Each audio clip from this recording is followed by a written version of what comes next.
মুনাফিকি পরিচয়। মুনাফিকি একটি মারাত্মক ব্যাধি। এ ব্যাধি মানুষকে ইসলাম থেকে দূরে ঠেলে দেয়। এর ক্ষতিকর প্রভাব সুদূরপ্রসারী। মানুষের মনকে কলুষিত করার যত রকম ব্যাধি আছে তন্মধ্যে মুনাফিকি অন্যতম বড় ব্যাধি। মানুষ স্বেচ্ছায় মুনাফিক হয়ে যায় না, বরং তার অজান্তে এ ব্যাধিতে সে আক্রান্ত হয়।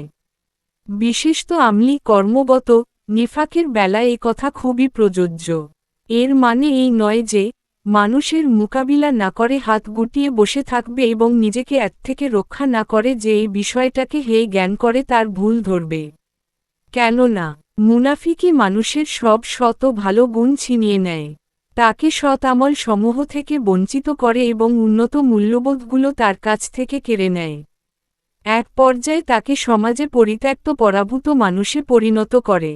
এজন্যই কুরআন মাজিদের একাধিক সূরায় মুনাফিকদের স্বরূপ উন্মোচিত করে দেওয়া হয়েছে এবং তাদের খারাপ বৈশিষ্ট্যগুলো তুলে ধরা হয়েছে। এই গ্রন্থে আমরা মুনাফিকির পরিচয়, প্রকারভেদ, মুনাফিকদের বৈশিষ্ট্য এবং তা থেকে বাঁচার উপায় নিয়ে আলোচনা করব। এই গ্রন্থ প্রস্তুত ও প্রকাশের প্রতিটি স্তরে যারা যারা অংশ নিয়েছেন, আমি তাদের প্রত্যেককে কৃতজ্ঞতা জানাই। আর আল্লাহ যেন অনুগ্রহ ও শান্তি বর্ষণ করেন আমাদের নবী মুহাম্মদ এর উপর। আবিধানিক অর্থে আরবি ভাষায় নুন, ফা ও কাফ বর্ণ তিনটি দ্বারা গঠিত শব্দের দুটি উচ্চারণ রয়েছে ও তন্মধ্যে একটির অর্থ বিচ্ছিন্ন হওয়া, বিদূরিত হওয়া এবং অন্যটির অর্থ কোন জিনিস গোপন করা, উপেক্ষা করা। শব্দটি থেকে নির্গত। এই শব্দটির অর্থ মাটির মধ্যস্থিত গর্ত বা সুড়ঙ্গ, যার মধ্যে লুকিয়ে থাকা যায়। মুনাফিককে এজন্য মুনাফিক বলা হয়েছে যে মুনাফিক তার কুফরি বিশ্বাসকে মনের মাঝে লুকিয়ে রাখে। যদিও মুনাফিকির বিষয়টি আরবি ভাষায় সুবিদিত, তবুও আরবরা শব্দটিকে কোন বিশেষ অর্থে নির্দিষ্ট করেনি। শরীআতের পরিভাষায় মুনাফিকি ভালোকে প্রকাশ করা এবং মন্দকে গোপন রাখার নাম মুনাফিকি। ইবনু জুরাইজ বলেছেন, মুনাফিক সেই যার কথা তার কাজের, গোপনীয়তা প্রকাশ্যতার, ভেতর বাহিরের এবং বাহ্যিকতা অদৃশ্যমানতার বিপরীত। মুনাফিকির প্রকারভেদ। মুনাফিকি বড় ও ছোট এই ভাগে বিভক্ত। ইমাম ইবনু তাইমিয়া বলেছেন, কুফরের মতোই মুনাফিকির স্তর ভেদ আছে। এজন্য অনেক সময়ে বলা হয় এমন কুফর যা ইসলাম থেকে বের করে দেয় এবং এমন কুফর যা ইসলাম থেকে বের করে না। অনুরূপ বড় মুনাফিকি ও ছোট মুনাফিকি এক। বিশ্বাসগত মুনাফিকি। বড় মুনাফিকি, যে মুনাফিক বাইরে নিজের ঈমান ও ইসলাম জাহির করে কিন্তু নিজের মনের মাঝে কুফরি লালন করে, সে আকীদাগত মুনাফিক। এ ধরনের মুনাফিক রাসূলুল্লাহ এর যুগে ছিল। এদেরই নিন্দায় কুরআন নাজিল হয়েছে এবং এদেরকে কুরআন কাফির বলেও ঘোষণা দিয়েছে। কুরআনের বার্তা অনুযায়ী এরা জাহান্নামের সর্বনিম্ন স্তরে বসবাস করবে। ইবনু রজব বলেছেন, আল্লাহ তার ফেরেশতা মণ্ডলী, তার গ্রন্থাবলী, তার রাসূলগণ ও পরকালের প্রতি ঈমানের কথা যে মুখে প্রকাশ করে কিন্তু এর সবগুলো কিংবা অংশবিশেষকে অন্তরে অবিশ্বাস করে সে বড় মুনাফিক। ফকিহ বা মুসলিম আইনজ্ঞরা কখনো কখনো মুনাফিক এর স্থলে জিন্দিক শব্দ ব্যবহার করে থাকেন। ইবনুল কাইয়িম বলেছেন, এক শ্রেণীর জিন্দিক আছে যারা বাহ্যিকভাবে ইসলাম ও রাসূলগণের অনুসরণের কথা প্রকাশ করে এবং মনের মাঝে কুফর, আল্লাহ ও তার রাসূল এর সঙ্গে শত্রুতা লুকিয়ে রাখে। এরাই মূলত মুনাফিক এবং এদেরই আবাসস্থল হবে জাহান্নামের নিম্নতম স্তরে। 2. আমল বা কর্মগত মুনাফিকি। ছোট মুনাফিকি ধর্মীয় কাজগুলো লোকচক্ষুর অন্তরালে নিয়মমাফিক পালন না করা, তবে জনসমক্ষে সেগুলো যথাযথ পালন করার নাম আমল বা কর্মগত মুনাফিকি। এক্ষেত্রে কিন্তু আল্লাহর প্রতি ঈমান ও অন্যান্য আকীদা বিশ্বাসে কোন ঘাটতি থাকবে না। ইবনু রজব বলেছেন, ছোট মুনাফিকি আমলে মুনাফিকি। যখন মানুষ প্রকাশ্যে নেক আমল করে কিন্তু অপ্রকাশ্যে তার উল্টো কাজ করে তখন তা ছোট মুনাফিকি বলে গণ্য হয়। আমলকেন্দ্রিক এই ছোট মুনাফিকি মূল ঈমান বিদ্যমান থাকা অবস্থায়ও মুসলিমের মনে বাসা বাঁধতে পারে, যদিও সেটা কবিরা বা বড় গুনাহ। কিন্তু বড় মুনাফিকই সর্বতোভাবে ঈমানের পরিপন্থী। তা কোনোভাবেই একজন মানুষের অন্তরে আল্লাহর প্রতি ঈমানের সাথে যুক্ত হতে পারে না। তবে ছোট মুনাফিকই যখন অন্তরে শিকড় গেড়ে বসে এবং পূর্ণতা লাভ করে, তখন সময় বিশেষে তা ওই মুনাফিককে বড় মুনাফিকির দিকে ধাবিত করে এবং দিন থেকে একেবারে খারিজ করে দেয়। আমলগত মুনাফিক জাহান্নামের চিরস্থায়ী অধিবাসী হবে না, সে বরং অন্য সকল কবিরা গুনাহগারদের কাতারভুক্ত। আল্লাহ চাইলে ক্ষমা করে তাকে জান্নাতে দাখিল করবেন, আর চাইলে তার পাপের কারণে শাস্তি দিয়ে পরিশেষে জান্নাতের অধিবাসী করবেন। মৌলিক ও অমৌলিক মুনাফিকি। যে লোক আদি থেকেই কোনোদিন সহিহ শুদ্ধ, খাঁটি ইসলামে বিশ্বাসী নয়, মূলত সেই মূল থেকে মুনাফিক। জাগতিক কোন স্বার্থের টানে এমন লোকেরা ইসলামের সঙ্গে সম্বন্ধ জাহির করে বটে, অথচ তারা মন থেকে ইসলামকে বিশ্বাস করে না। ফলে তারা তাদের ইসলাম ঘোষণার প্রথম দিন থেকেই মুনাফিক। তারপর সেই মুনাফিকির উপর তারা চলছেই। এটা মৌলিক মুনাফিকি। আবার কিছু লোক আছে যারা সত্যই অন্তর থেকে ইসলামের ঘোষণা দেয়, তারপর এক সময় তাদের মনে সন্দেহ ও শঠতা জাগে। অতঃপর বিভিন্ন পরীক্ষার সম্মুখীন করে আল্লাহ তাদের ঈমানের সত্যতার পরীক্ষা নেন।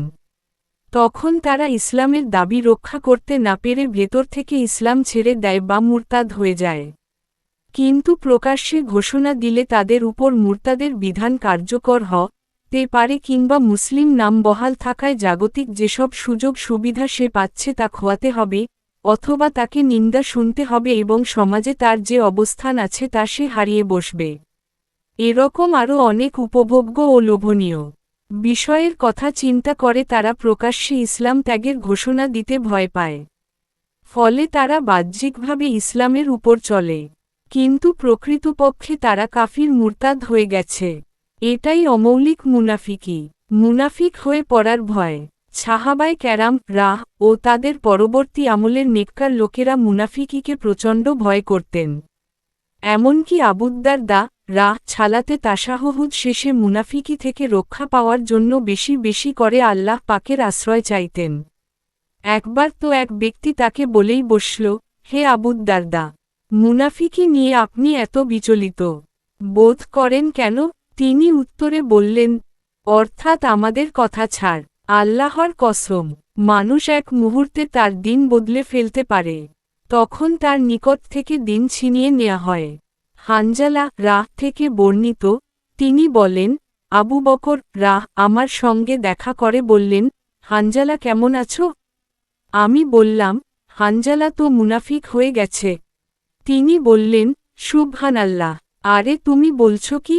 আমি বললাম, আমরা যখন রাসূলুল্লাহ এর নিকট থাকি আর তিনি আমাদের সামনে জান্নাত জাহান্নামের আলোচনা করেন, তখন তো মনে হয় আমরা যেন সেগুলো চোখে দেখতে পাচ্ছি।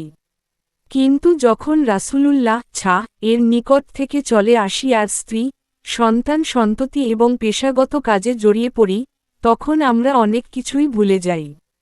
আবু বকর বললেন, আল্লাহর কসম, আমারও তো এমন অবস্থা হয়।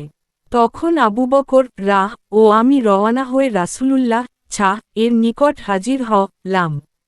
আমি তাকে বললাম, আল্লাহর কসম, হে আল্লাহর রাসূল, হানজালা মুনাফিক হয়ে গেছে। রাসূলুল্লাহ বললেন, সেটা কিভাবে?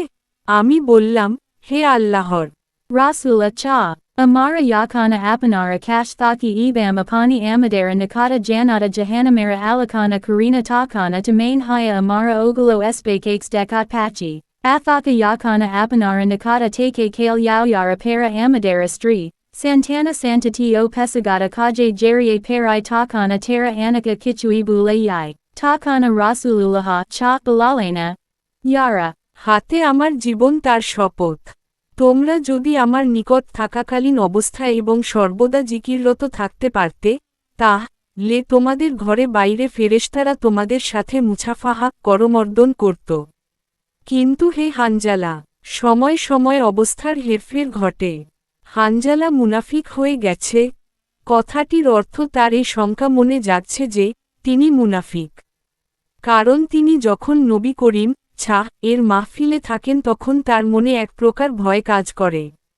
এর প্রভাব স্বরূপ আখিরাতের প্রতি তার ধ্যান ধারণা ও মনোনিবেশ সৃষ্টি হয়। কিন্তু সেখান থেকে বের হওয়ার পর স্ত্রী, সন্তান ও জীবন জীবিকার মাঝে মশগুল হয়ে পড়লে তার এই ভাবনা অনেকাংশে লঘু হয়ে পড়ে। তাই তার চিন্তা হয় তিনি মুনাফিক হয়ে গেছেন বলেই এমন হয় কি না। কিন্তু মুনাফিকই তো মূলত দুরভিসন্ধি মনের মাঝে গোপন রেখে তার উল্টোটা প্রকাশ করা।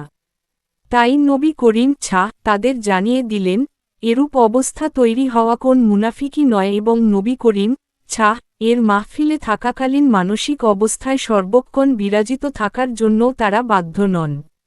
সময় সময় অর্থ এক সময়ে অবস্থা উন্নত হতে পারে এবং অন্য সময়ে তার অবনতি ঘটতে পারে, অর্থাৎ অবস্থার পরিবর্তন ঘটতে পারে। হুজায়ফা ইবনুল ইয়ামান তে বর্ণিত, তিনি বলেন, একটি জানাজায় হাজির হওয়ার জন্য ওমর কে ডাকা হয়। তিনি তাতে অংশ নেয়ার উদ্দেশ্যে যাত্রা করেন। আমি তখন তাকে আঁকড়ে ধরে বললাম, হে আমিরুল মুমিনিন, আপনি বসুন, কেননা এই মৃত লোকটা ওদের অর্থাৎ মুনাফিকদের অন্তর্ভুক্ত। আমার কথা শুনে ওমর বললেন, তোমাকে আল্লাহর কসম করে বলছি, আমি কি তাদের একজন? আমি বললাম, না, অবশ্য আপনার জীবনাবসানের পর আমি আর কাউকে নির্দোষ আখ্যায়িত করব না। ইবনু আবি মুলাইকা বলেন, আমি নবী করিম এর ৩০ জন সাহাবীর সাক্ষাৎ পেয়েছি যাদের প্রত্যেকেই নিজের মাঝে মুনাফিকি থাকার ভয় করতেন। তারা কেউই বলতেন না, আমার ঈমান জিবরিল ও মিকাইলের তুল্য। ইবনুল কাইয়িম বলেছেন, আল্লাহর কসম, এই সাহাবীদের অন্তর ঈমান ও ইয়াকিনে একদম পরিপূর্ণ ছিল, অথচ তারা কঠিনভাবে মুনাফিকির ভয় করতেন। মুনাফিকি নিয়ে তাদের দুশ্চিন্তার অন্ত ছিল না। কিন্তু তাদের পরবর্তীকালে এসে অনেককে দেখুন, ঈমান তাদের কণ্ঠদেশও অতিক্রম করেনি, অথচ তাদের ঈমান জিবরিল মিকাইলের সমতুল্য বলে তারা দাবি করে। সাহাবীগণ তাদের মুনাফিকি দ্বারা ঈমানের পরিপন্থী যে মুনাফিকি তাকে বুঝাননি, বরং মূল ঈমানের সঙ্গে যে মুনাফিকি যুক্ত হয় তাই বুঝিয়েছেন।